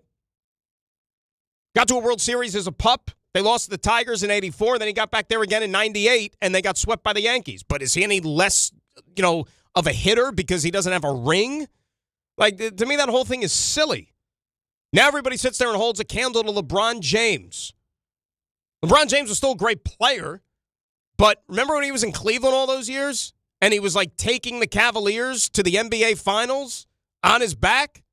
and he didn't have a chance, but he had to go to Miami to finally get a ring. Remember that? Remember that whole thing happened? And then all of a sudden, we looked at him and said, oh, that guy's a great player because he had a ring. Still the same player. But he had better players around him. He had a team around him. Teams win championships, like we said about the Dodgers last year. They had Ohtani. They had Yamamoto. They had this guy. They had that guy. It didn't matter. The two guys that saved their you-know-what were essentially role players. Richard is in Manhattan. He's up next here on ESPN New York. Richard, how are you? Dan, a couple of questions. Yes, sir. Which was more disappointing for Met fans, this past season or 2.5 years ago, Bucks last year when we had Verlander and Scherzer? Which was more disappointing for Met fans? I would say last year, because that season was done before it even started, the last year with Buck. Because remember, Edwin Diaz got hurt in the World Baseball Classic. He was done for the season. Justin Verlander, remember, began the season on the injured list with some sort of yo-yo armpit shoulder impingement thing. And right there, you saw the wheels in motion that this was going to be a disastrous year, and it was. Yeah, okay. Yankee question. Mm-hmm. They have not had a Game 7 at Yankee Stadium in the World Series since 1957. Yamamoto threw 235 pitches in this past World Series. Yamamoto won 3 games. Mm-hmm. Which of those 3 events will you see in your lifetime? A Game 7 in World Series at Yankee Stadium, a pitcher with 235 pitches in the World Series, or a pitcher who wins 3 games? Dan, in your lifetime, which will you see? Or, if any, none? I mean, I don't think it's crazy to say, remember, if a guy's going to win 3 games in the World Series, I mean, you could get credit for a win coming out of the bullpen. Hey, Matt, let me ask you a question. Research real quick. 2014 World Series, Royals, Giants. How many wins did Madison Bumgarner have in that World Series? Because remember, they brought Bumgarner out of the bullpen in Game 7 in Kansas City, and he pitched the final 4 or 5 innings to save their you-know-what. Dan, I got one more for you. Yeah. St. John's question. Yes, this sir. has been keeping me up all night. 1 year to the day, it was a Saturday instead of a Sunday. St. John's had a lead, and Patino left not only the best player on his team, the Big East Player of the Year, R.J. Luis, on the bench. Left him on the bench for 4 minutes of the game. Okay. How do you explain that he lets a player, 6-man, on his team, who has missed 15 straight three-pointers, take the last shot of the most important game of his career? How do you explain that? Yeah, Rich, thanks for the phone call. I've been sidetracked by this Bumgarner thing. I mean, look, we've been through the R.J. Luis. I mean, they lost to Arkansas last year. What was we talking about at the end? Honestly, and I apologize, that make me a bad guy, whatever. I'm more intrigued in the Madison Bumgarner stuff. So here was Bumgarner in the World Series in 2014 with the Giants. Remember, he won 2 games in that series, and in Game 7, he pitched out of the bullpen, and he had a save. Right, Matt, you said? He had a save. He had 5 scoreless innings. Think about that. 5 scoreless innings on probably, 2 days rest or something like that? Like something obnoxious? Yeah, he won Game 1 and Game 5, and then came in relief in Game 7. All right, so Game 5 was in San Francisco, which means you had a travel day then to go back to Kansas City for Game 6. So you had the 1 day off, 2 days. So on 2 days rest, he came out of the bullpen and gave you 5 innings. Those days are few and far between. They just are. But, I mean, that's the closest thing you're going to get to it, and it was awesome. It was awesome. It was unbelievable. Yamamoto was kind of on that path last year. Dodgers don't win it without him for what he gave them in that World Series. Absolutely. But I don't even think it's comparable to what Bumgarner did. It was insane. And remember, it's incredible. Problem was with Bumgarner, and again, he had a great career with the Giants. All that workload, though, probably ran him into the ground. You know what I'm saying? It did, because remember, when he signed with Arizona, he had nothing left in the tank. Absolutely nothing. And the difference is, it was funny because Bumgarner came up when he was a teenager. You know what I'm saying? He came up in 2009. He was 19 years old. In 2010, that was the first of those Giants World Series. So he was already pitching in, important games by the time he was 20 years old. And so when you got to like that last championship in 14, like think about how many innings he already had on his ledger. And then he pitched for the Giants like a handful of more years before he went to Arizona. That's like the comparison always with somebody like DeGrom. Because DeGrom was a late bloomer. Like, he didn't come up and start pitching till, I think he was almost like 25 or something like that. So, at that stage of their careers, like, you looked at the workload of DeGrom at 30, and then when you factor in whatever injuries he had, and then somebody like Bumgarner, how many innings he threw by the time he was 30 years old, it was like night and day. You know, and that's the thing. Like, if you're looking at somebody like McClain, who you hope is, or you hope as a Met fan is like the next great pitcher that you have coming through Queens. You look at where he is. He's 24 years old right now already. You know, he didn't come up as a 20-year-old. He's 24 years old, so he has a little bit more seasoning. You know, went to college, Oklahoma State, all that stuff. So, you know, it'll be interesting to see how they manage all that stuff moving forward. So, in that World Series, just to give you an idea, Bumgarner, 21 innings in 3 appearances in that World Series and a 0.43 ERA. That's awesome. It's awesome. And that's the beauty of the playoffs now. Like, I always say, like, when people talk about, like, pitching staffs and everything for, like, the playoff series, it's not about starters and relievers. We're just finding dudes who are going to be able to get us 27 outs, like Bumgarner. If he's got to pitch out of the bullpen, he pitches out of the bullpen. Yamamoto, if he got to pitch out of the bullpen, he's going to pitch out of the bullpen. Isn't it incredible, too? Like, we were talking about this before the show, like, with the Dodgers stuff. Their biggest problem right now, like, you know, first world Dodger problems, is that Roki Sasaki can't get anybody out. Like, okay, fine. And they'll find a place for him in the bullpen where he could pump out 100 miles per hour. They'll find a place for Sasaki in the bullpen after the money they're paying him now. And you know what they're going to do? They're going to go trade for Tarek Skubal. Or just wait till the season's over and sign Tarek Skubal, which we all, I mean, seriously. Like, if I had to bet my life that Skubal's not going to be a Dodger on opening day 2027, I mean, let's be real. We kind of know where this thing is headed. Dave in Westchester's up next here on ESPN New York. David, how are you? Hey, how are you doing? I just have a little bit of a discrepancy with you. I just don't understand how you and some other people, not Mad Dog Russo because he's my age, I'm 63, how do you disregard the playoffs? You think that Aaron Judge is a better player than Reggie Jackson? He's a better player than Derek Jeter? Let me just talk for 1 second before you Dave, they'll tell you that Aaron Judge is a better player than they are. Why do I get cut off? Well, I just want to give you one little simple thing. One day, go on the computer, okay? In postseason play, Derek Jeter is number 1, not number 3 or 4 or 5 or 6, in 9 different categories. Runs scored, base hits, doubles, triples. I can go through the whole thing right now. That's just the postseason, okay? You disregard the entire postseason. This guy has done – nobody in New York City or anywhere who's a Yankee fan who's over 50 years old cares if this guy hits 200 home runs this year. They don't care. When are you going to get – you and Michael Kay are going to get this through your head. Nobody could care less if Aaron Judge hits 200 home runs, about 600 Dave. Dave, can I ask you a question? You said if your life is on the line. Okay, good. One more question, then you can hang up on me. Go ahead. So you're making the rules on my show. That's interesting. Okay. Oh, okay. Well, you said you're smart. You said you're 63. Do the Derek Jeter footsie pajamas still fit? 62. What the heck's that got to do with you? That was 85 years ago. No, but I'm just saying because like you're such a Derek Jeter. Let me ask you a question, Dave. Let me ask you this question because again, I know you're a dime a dozen. Like I grew up with you people, the people who think that Derek Jeter is the Messiah. I get it, and he was a fine ball player. He was clutch, all that stuff. Let me ask you a question: who was a better baseball player, Derek Jeter or Alex Rodriguez? I'm not talking about the ring. Who was a better baseball player, Derek Jeter or Alex Rodriguez? Derek Jeter. Oh my, Dave. You know what? I wish you and every Yankee fan success for the upcoming season. And send me the pictures when you go visit Jeter's plaque in Cooperstown.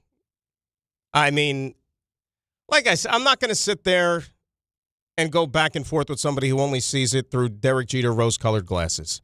All right, guys, I don't know how many ways I could say this. You play 162 games in a baseball season. If you're lucky enough to have a long career, 10 years, 15 years, maybe 20 years, if you're on a team in an organization Right place, right time, where you're good for a number of years. You're going to get kicks at the can at the postseason. So you get to play a lot of games, right? Even so, the percentage of the postseason games on your resume is minute compared to what you do in the regular season. Minute. I'm not going to sit here and actually give you the percentage, but it's pretty damn small, right? Remember, Derek Jeter also, because if you want to give me like a cumulative postseason stat thing with Derek Jeter, remember, the first day that Derek Jeter stepped foot in the playoffs in his career, they already had this thing called the wild card. So you got to play 3 rounds of the playoffs. So that's how you got all these opportunities to keep adding to your stats. Remember, once upon a time, before even like Derek Jeter owned all the records, do you realize that there was a time in the universe where Bernie Williams was the all-time home run leader in postseason history because he was part of a team that went to the playoffs every year and played in X amount of rounds and games because, there was this time years and years ago where there was no wild card, right? You won a pennant and you just went to the World Series, but it was that was it, so all these legends of yesteryear that are no longer with us, some of the greatest of all time, never had a chance to play 15 to 20 games in a particular postseason. That's why their numbers are probably lagging behind as far as the postseason achievements are concerned, but don't let the facts ruin a good story. That's not what I'm here to do. All right? Jeter was great. Jeter was clutch. Jeter's a champion. Jeter's a captain. All of those things. But if you can't see the difference between clutch and coming through in the big moment versus just mano a mano as a baseball player, talent and otherwise, when you're measured playing 162 games in the regular season, how can anybody with a straight face that knows anything about the sport sit there and try to convince you even for a fraction of a second that Jeter's a better player than Aaron Judge?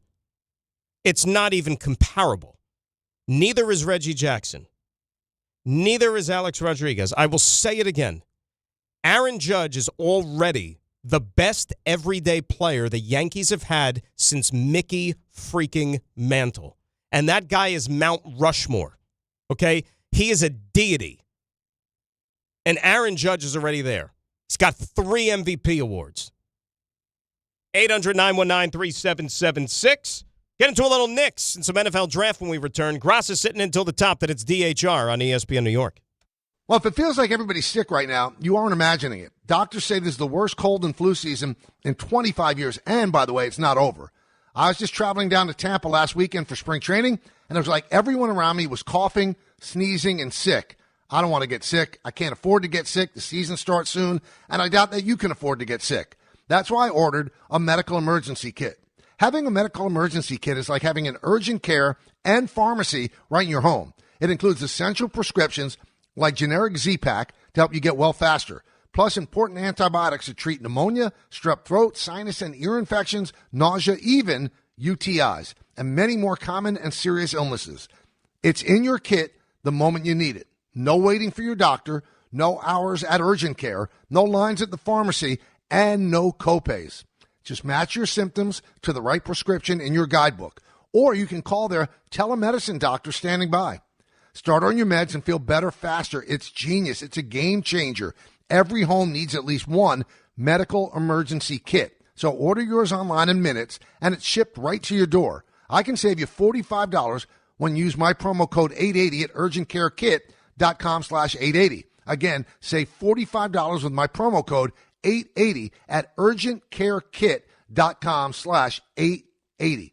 If you've been injured in an accident that wasn't your fault, then you need a lawyer who knows New York's unique personal injury and workers' compensation laws. At the Parisman Firm, they have decades of experience handling all types of accident cases and a proven track record of delivering huge results. Their team has already recovered nearly $1 billion for injured New Yorkers. From construction to car accidents and slips and falls, they've got you covered. Call the Parisman Firm now at 718-WORKERS, where your case is their cause. Get the justice you deserve today.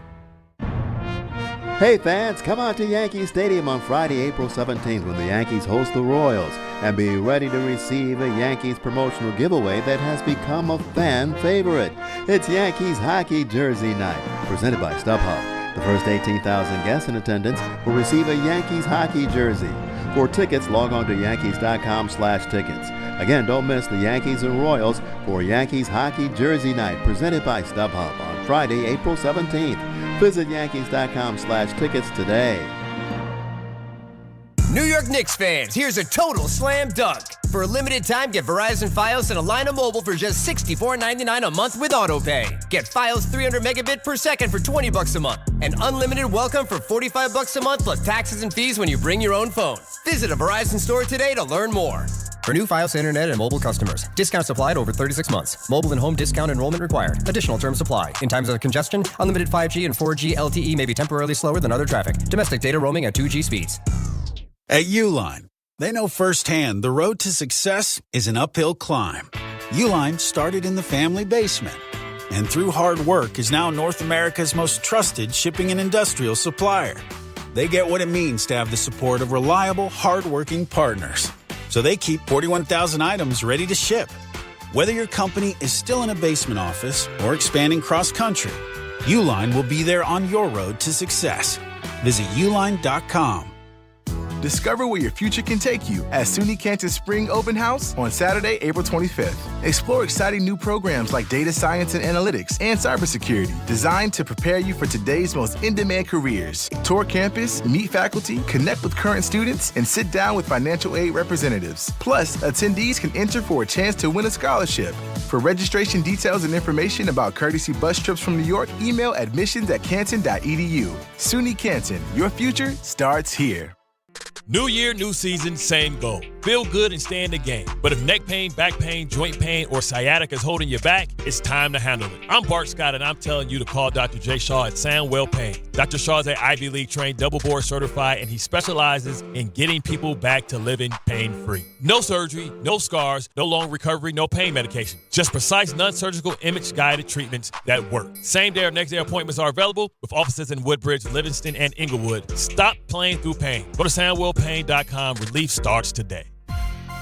There's a lot of reasons why people buy at Ramsey Mazda. It's their selection, it's their customer service, and it's their savings. Lease a new 2026 Mazda CX-30 2.5S preferred all-wheel drive for just $219 for 36 months. Start shopping now at RamseyMazda.com. Choose wisely. Choose Ramsey Mazda. Call 833-853-2970 for details. VIN TM108368. MSRP $31,435. Zero security deposit. Ends 3/31/26. My name's Brian Windhurst, and I've seen a lot of good offense in my life. If you're looking to initiate some offense of your own against your high-interest credit card debt, I'm letting you know a SoFi personal loan might be the play. A SoFi personal loan could be quite the triple threat with low fixed rates, no fees required, and as soon as the same-day funding. View your rate for a SoFi personal loan at SoFi.com/offense. Loans originated by SoFi Bank, NA member FDIC. Terms and conditions apply at SoFi.com/offense. NMLS 696891.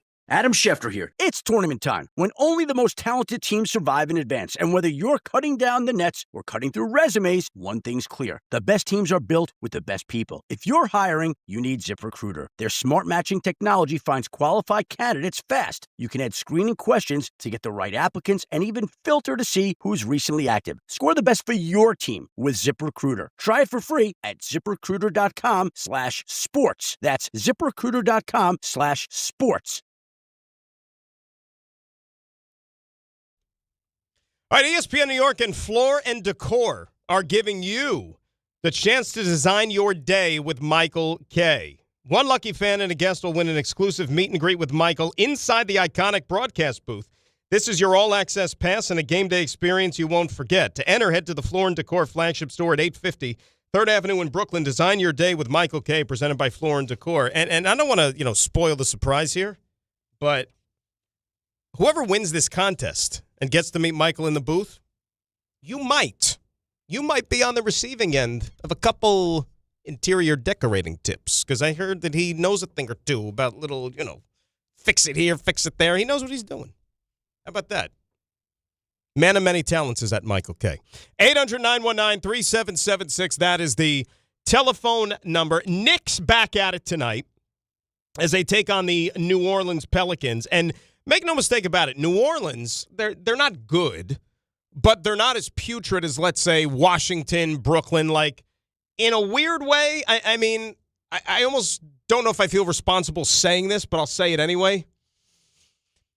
you're actually playing an NBA team in the Pelicans. And I know that that's hard to believe for somebody that's 22 games under 500. But, like, they actually try to win. Now, they're not very good on the road. But on any given night, they could go out there and pick you off, which, the Knicks are going to have – look, if the Knicks go out there and play like they did against the Brooklyn Nets on Friday, they could be beat.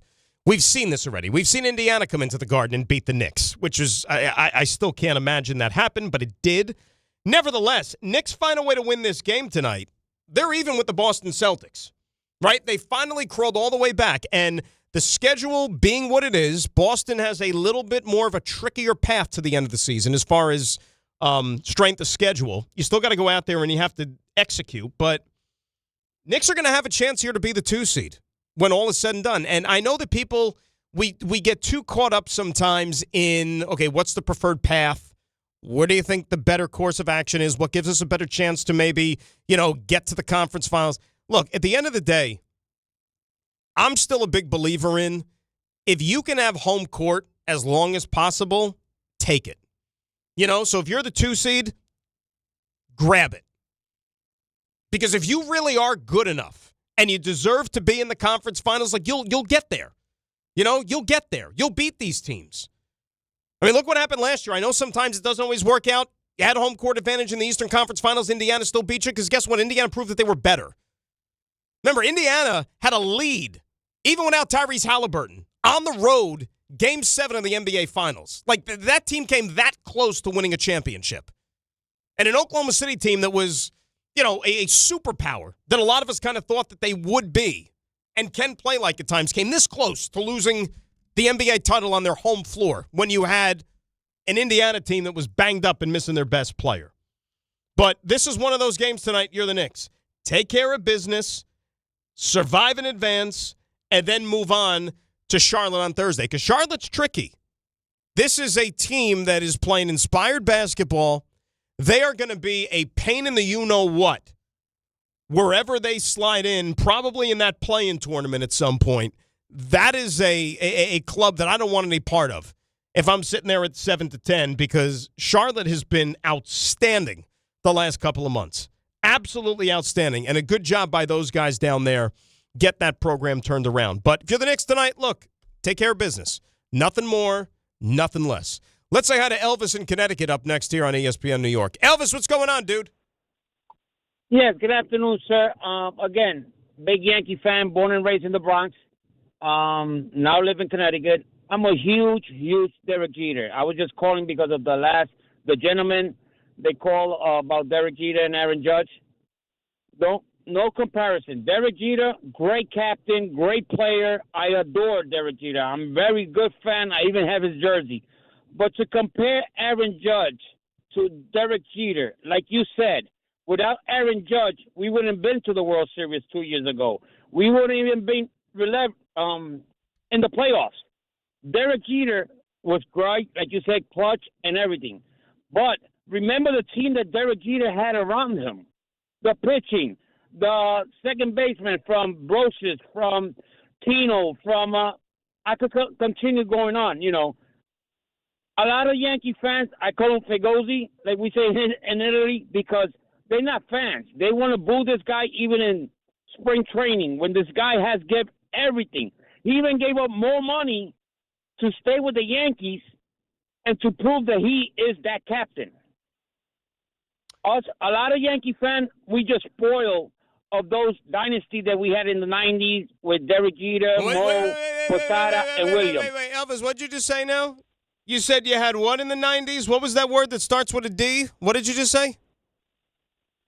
I'm sorry, I got lost. What was that again, buddy? You said, what word did you say? Those teams in the 90s, it starts with a D? It was a what?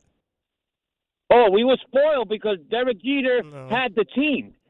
Everything around Derek Jeter. If you look at what Judge has and compare what Jeter had when we won all those championships, of course he was going to be. Of course he's going to be Mr. Clutch. He didn't have the pressure that Judge has. Judge carried this team by himself, even with Soto, even with Stanton, even with all these great players.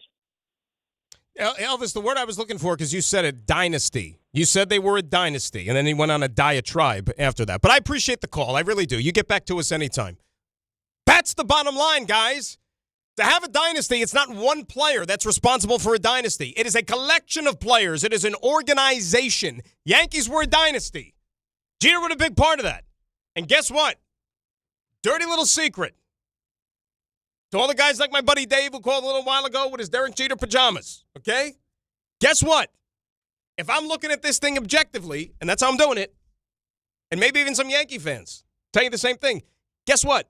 During that dynasty, Jeter wasn't even the most important player on that team and part of that dynasty either. You think they're winning 5 championships if number 42 ain't coming out of the bullpen? He was the most important figure in that dynasty. 42, not 2, 42. Both critical. But if you're asking me one, who's the most important? Number 42. He was an automatic. Except for Sandy Alomar Jr. in 1997 and Arizona Game 7 in 2001. Other than that, and I guess, 2004. Do we bring up 2004 at all, too? Like, if we want to sit here and talk about how clutch and great and all that, it's fair game. Correct me if I'm wrong, right? Mr. Clutch, Mr. Playoffs, Mr. Everything oversaw a 3-0 lead, right, in that series. If we're just sitting here playing both sides of the fence, right, for the purpose of factual information, it drives me up the wall when we sit here and just obsess over what happens in the playoffs. Like, I'll make the football analogy. You know what I mean? Like, let's do that. Because the quarterback one is interesting.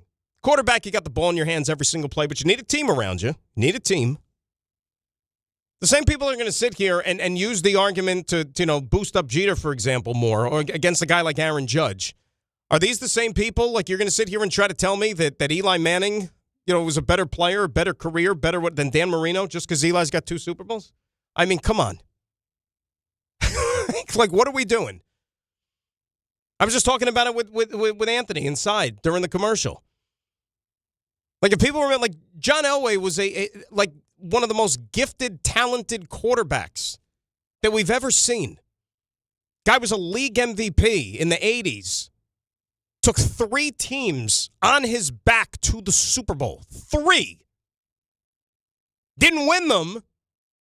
And all of a sudden, people said he was a bum because he couldn't win the big one, even though he took 3 teams there that probably had no business going there. Winning the AFC Championship game in 86 in Cleveland, the drive, 98 yards. Horrible field conditions, cold, crummy weather. Who do you think was responsible for that drive? The left guard? You know what I'm saying? Like, so you get no credit for that, but like Elway was a bum until he was almost 40 years old and then got a coach in Shanahan, got a future Hall of Fame running back in Terrell Davis, a defense that wasn't half bad, a scheme that worked, and went to back-to-back Super Bowls where he was nowhere near the most important guy on that team anymore, but he goes out on 2 rings, and all of a sudden his career is looking differently because he's a champion. But in his best days, when he was at his absolute best, he couldn't win, and he was a bum. Like, you can't have it both ways. You can't. It's like Aaron Rodgers. Like, we're going to sit here and diminish Aaron Rodgers because Aaron Rodgers only has 1 Super Bowl. Only 1. But he got more MVPs coming out of his wazoo. You sit here and try to convince me that Eli Manning was better than Aaron Rodgers? Come on. I guarantee you, whenever Aaron Rodgers decides that I'm done playing football, 5 years when they're all sitting in that room, Gary Myers and everybody else deciding who's getting in the Hall of Fame, Aaron Rodgers ain't going to have to wait 1, 2, 3, 4 years or however long it is. He's a first ballot freaking, no doubt, Hall of Famer because he's good. Really good. 800-919-3776. Get into a little NFL, as well as close it out with you on the phones when we return. Graca's in it for Michael right here on ESPN New York. This baseball season, FanDuel is letting you choose your own reward for opening week. Betting customizations that transform how you experience the game. Make your choice, and the reward will be ready to use on your next MLB bet. FanDuel is the home of home runs. Maybe you're confident about Aaron Judge's home run total. How many bases will Juan Soto steal? Will the Mets or the Yankees get out to a fast start? So, ready to play your game? Head to FanDuel.com/local to choose your reward for MLB's opening week. Betting customizations that transform how you experience the game. Make your choice, and the reward will be ready to use on your next MLB bet. FanDuel, an official partner of MLB. 21 plus and physically present in New York. Opt-in required. Rewards are non-withdrawable. Restrictions apply, including bonus and token expiration, leg requirements, and max wager amount. See terms at sportsbook.fanduel.com. For help with a gambling problem, call 1-877-8-HOPE-NY or text HOPE-NY 467-369. 1-877 Cars for Kids. KARS Cars for Kids. 1-877 Cars for Kids. Donate your car today. Call 877-CARS for Kids to reach a friendly live agent. Donation is super easy, and your car can be picked up as soon as tomorrow. Call us now or go to carsforkids.org. Donate your car today. Did you know you can donate real estate too? Life is motion, but for Jaime, debilitating pain in both hips brought everything, including family time, to a halt. Every doctor told me the same thing. They would do one hip at a time. At White Plains Hospital, Dr. Jacob Totka's unique expertise provided an alternate approach by replacing both of Jaime's hips on the same day. In just 2 hours, I got 2 new hips, and I went home that day. White Plains Hospital, among the best hospitals anywhere that just so happens to be here. A member of the Montefiore Health System. Let me say this. If you're an experienced superintendent in Jersey and you know you're better than the situation that you're in, Tricon Construction wants to talk. They're building serious multifamily, medical, and industrial projects across the state, and they're looking for leaders, not babysitters, real projects, real support, real backing from ownership. If you're ready to step into something bigger, go to triconbuilds.com/careers. That's triconbuilds.com/careers. And yes, it's confidential. Presented by Robinhood. He crosses, spins, pulls up. With Robinhood Prediction Markets, buy or sell your predictions all game long. No house odds, just you versus the market. Put your sports IQ to work. Trade every shot, block, steal, run, and moment that shifts the game. With Robinhood Prediction Markets, trade every play. Visit Robinhood.com/predict to start trading. Futures and cleared swaps trading involves significant risk and is not appropriate for everyone. Event contracts are offered by Robinhood Derivatives LLC, a registered futures commission merchant and swap firm. 50 years from now, will jeans be wide or skinny? Will email still exist? Will guac still be extra? One thing is certain. If you won the new Millionaire for Life from the New Jersey Lottery today, you'd still be getting $1 million every year for life. That's enough money to say, bring it on, the future. I will have that guacamole at any price. Play the new Millionaire for Life today. Anything can happen in Jersey. Must be 18 or older to buy a lottery ticket. Please play responsibly. If you or someone you know has a gambling problem, call 1-800-GAMBLER. Monkey Sports, built by players for players, is your one-stop shop for hockey, baseball, lacrosse, and more. Find top-name equipment and expert in-store services like sharpening, break-ins, and relacing. Shop in-store at Monkey Sports in Farmingdale or Woodbridge, or online for all the top brands. Whatever your sports, Monkey Sports gets you game ready fast. Monkey Sports, where athletes shop.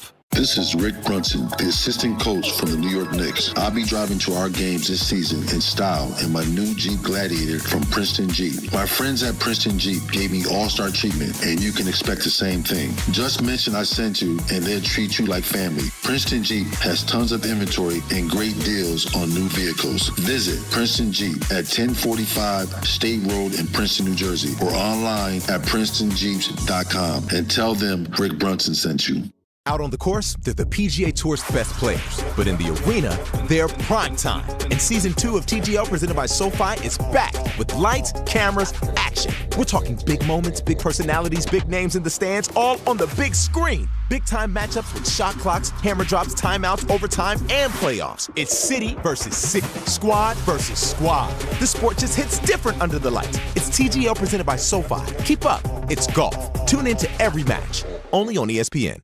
I'm Boomer Esiason. My mom died from cancer. She was only 37 years old. She didn't have life insurance, and that was devastating for my family. That's why having life insurance is so important to me. Ethos makes it fast and easy. Get a quote in seconds, apply in minutes, and get same-day coverage. You can get up to $3 million in coverage with no medical exam.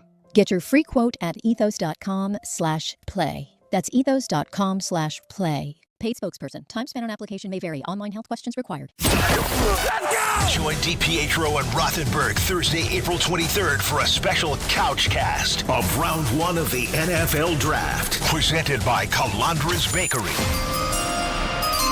The Jets and Giants have 3 picks in the top 16, and Rick and Dave will react live as the first round unfolds. From the big decisions to the big-time drama. Catch it all in this YouTube-only exclusive, and it's all from Calandra's Bakery and your home for football talk. ESPN New York.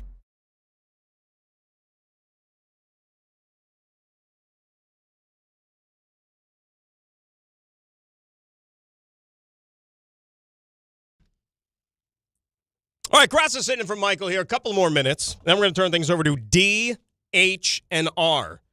They are locked and loaded. They are ready to go. They are in the bullpen warming up, and I got to be honest with you. I think it's going to be a pretty great show. I kind of got a little peek into what they're going to be talking about today, and I'm not even going to share it with you. You just have to listen so you can get the full immersive experience. Just a heads up for everybody out there who, I try to put you on high alert to avoid the hype machine when possible, right? Tomorrow, among the pro days that are happening in lead up to the NFL draft, there's going to be one down in Tuscaloosa, Alabama, right? Among the individuals that are going to be working out down there, getting ready for the NFL draft, showcasing their skills, whether or not they should be taken high or low, quarterback by the name of Tyrell Simpson, okay? Now, I don't got to tell you, if you've been keeping up with the Joneses here, some people think that Ty Simpson should go as high as number 1. Some people think that Ty Simpson maybe is best a second-round pick. But Ty Simpson has that unique designation to where he is a quarterback. And because we live in an era and we live in a world where the quarterback is such a hot commodity, people trip over themselves to get their hands on one, maybe even if they're not worth being drafted where what the grade comes down to. And that's why I've been saying this whole time, Jets are picking at 16. I don't think Ty Simpson has a prayer of even lasting to 16 because some team's going to go up and get him just because that's the way it is. So why I'm bringing up the pro day tomorrow, if you know anything about pro days, ladies and gentlemen, this is how they usually work, okay? From a quarterback perspective. You know who your intended targets are. Generally, it's some of your former teammates, guys that you've been throwing to for a good long while. You've been practicing, okay? You also know the routes that these guys are going to run. You know the throws that you're going to be asked to make. It's like a script. You know how teams script the first 15 plays? So the pro day workout has been scripted for weeks. They've been practicing this nonstop. They can do it with the back of their hand. Pro days are designed to make you look good. Maybe even better than you really are. Because it's like playing in a greenhouse, right? It's like you develop this player and their skill set and their talent to bring out the absolute very best in them. Why am I saying this? Because it happens every single year. Guy's going to go out there and wow at a pro day. And you're going to see all the reports and all the media and all the scouts and everybody that took it in. And they say, well, you know what, man? Wow, that ball had some zip. Look at where that ball is. Before the receiver even makes his turn, boom, the ball's right there. Why am I saying this?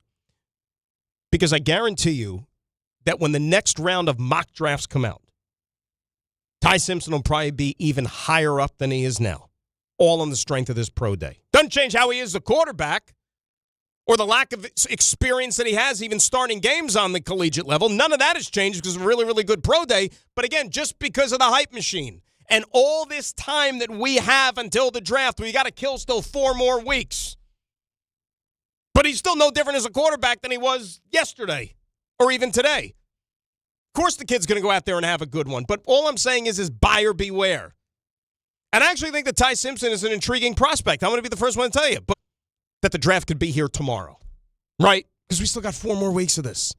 Boombaka doesn't want to hear this for 4 more weeks. He's tired of the mock drafts. He's tired of hearing about this guy, that guy, this guy. He's tired of hearing about it. Make the picks. End all the speculation. Where are these guys going to be playing? We want answers. And we deserve him, too. Shlomo in Hillside, up next. Shlomo, what's going on, man? Hey, Dan, how are you? Good, bud. What's up? Hey, I wanted to go a bit off course over here, talk about the Yankees rotation. Wanted to get your thoughts on a four-man rotation. Not what I expected, for sure, but I guess it works out with the schedule. But I'm curious about how you think they're going to go about this long term.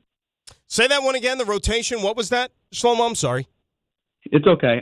I just wanted the four-man rotation. How are they going to go about this long term? Four-man. I was surprised when they did it now. Yeah, well, because it has to do with the schedule.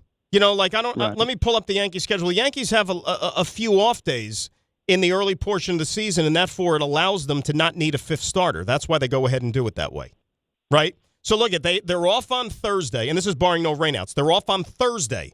They're off on Sunday. They're off the next Thursday. That's 3 days off, essentially, in the first 9 days of the season or whatever it is. So, obviously, you're not having to shuttle through 5 starting pitchers. And, by and large, your fifth starter is your worst starter. So, if you don't have to throw them out there on the mound, they're not going to do that. It's all a byproduct of just the early part of the season. That's all. Right. Do you think that they will go about this in a different way? I don't know. It's like 2 weeks into the season, and who would be that fifth starter? Yeah, I mean, the reason that they're giving him some time to work out this stuff, and Shlomo, thanks for the call, is because, again, the byproduct of the schedule. When they need a fifth starter, unless he's absolutely getting tattooed in the minors or side sessions, whatever it is, like I can't foresee a scenario that he's not the guy. They're going to give him every opportunity to be the fifth starter because that's what he's here for. He's a live arm. But remember, he's going to have to go out there and pitch and earn his spot in this rotation because the cavalry is coming. Gerrit Cole, Max Fried, Clark Schmidt. These dudes are going to be here. By the time we get to June, July, they'll all be back. And I'm really excited about what this Yankee starting rotation could be. Hands down. Really and truly. I'm excited about the start of baseball, too. I almost can't believe it's here. It's going to feel a little weird tomorrow night with the Netflix thing. I'll be the first to admit. A little strange. And Thursday, getting ready for the Met game in the afternoon and, not being able to turn on SNY and watch the guys. Instead, it's NBC. This is a new world. That look, as sports fans and as viewers, we've all been asked to be accommodating over the last several years as the climate changes. And this is another year, and baseball's the sport. Baseball's going to look a little different as far as trying to consume these games as it was for what we've been used to. Now you're welcoming in Netflix. NBC has baseball. Prime Video have a baseball package? I don't even freaking know, man. Does Prime Video, don't they have a Sunday Roku thing as well? Something, right? They have that now? That's back? Yeah, we're just going to have to roll with the punches. And good luck. You're going to need a map to find these games. Apple's going to be there on Friday nights. They're not going anywhere. It is what it is. And you're going to have to pay more money, unfortunately. Get more and more and more from the consumer. It's the way it goes. That is all the time we have for today. Thanks to Jorge Castillo. He was outstanding. He and I agree on our picks, too, which also helps. Thanks to Matt Boombaka. Thanks to Ray Dinahan. Thanks to everybody that called, tweeted, listened. Keep it tuned. DHR next here on ESPN New York. Graca saying so long here on 880 ESPN. St. John's has advanced to the Sweet 16 for the first time since 1999. Now, East Region top seed Duke stands in the Johnny's way for a trip to the Elite Eight.